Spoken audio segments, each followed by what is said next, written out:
এবার উনি আর যাবে কোথায়, দিশেহারা হয়ে এবার জিজ্ঞেসই করে ফেলছে, লিমাদা লা তুকাল্লিমিনি মিসলামা উকাল্লিমুকি। আচ্ছা মা, এবার বলেন, আমি আপনার সাথে যেভাবে কথা বলি আপনি এভাবে কথা বলেন না কেন?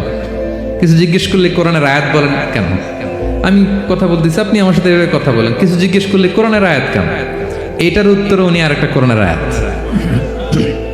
উনি পড়লেন, মা ইয়ালফিযু মিন কাওলিন ইল্লা লাদাইহি রাকীবুন আতীদ। আল্লাহ বলেছেন, তোমরা মুখ দিয়ে যাই বের করো এটা লিখে রাখার জন্য দুই কাঁধে রাকিব আতীদ আছে, তুলে রাখে। তার মানে আমি যে তোমার সাথে কথা বলতেছি প্রত্যেকটাই তো রেকর্ডেড হয়, রেজিস্টার্ড হয়।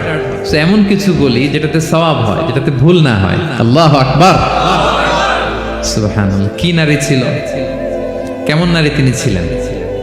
কি পুরো ঘটনাটা শুনবেন? হ্যাঁ, শেষ করবো ঘটনাটা। আচ্ছা, তো উনি অবাক হলেন যে কি মহিলা, এরকম মহিয়সী গরিয়সী নারীও পৃথিবীতে আছে।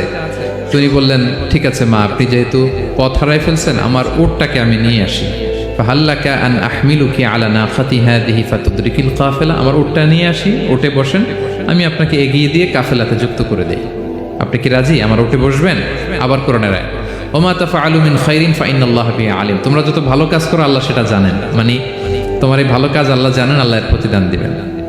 কলা ফানাখতু নাকাতি, আমি উট বসালাম এবং বললাম ওঠেন। উনি যখন উঠতেছে আমি এভাবে তাকায় আছে, তা আমি যে তাকায় আছি উনি একটা আয়াত তেলাওয়াত করলেন যে কুল্লিল মুমিনিনা ইয়াগুদ্দু মিন আবসারিহিম। এর অর্থ হচ্ছে, নবী হে, মুমিনদেরকে বলুন তারা যেন পরনারী দেখে তাকায় না থাকে, চোখ যেন নিচে রাখে, তারা যেন চক্ষু অবনমিত করে। মানে বুঝাতে চাইলেন যে আমি তো বেগানা নারী, পরনারী, তা আমি উঠতেছি, আপনি তাকায়। সে হয়তো তাকায় আছে যে বৃদ্ধা মহিলা উঠতে যদি কষ্ট হয় পড়ে যায়। তো উনি যখন দেখতেছেন তাকায় আছে, উনি বলতেছে কুল্লিল মুমিনিনা ইয়াগুদ্দু মিন আবসারিহিম।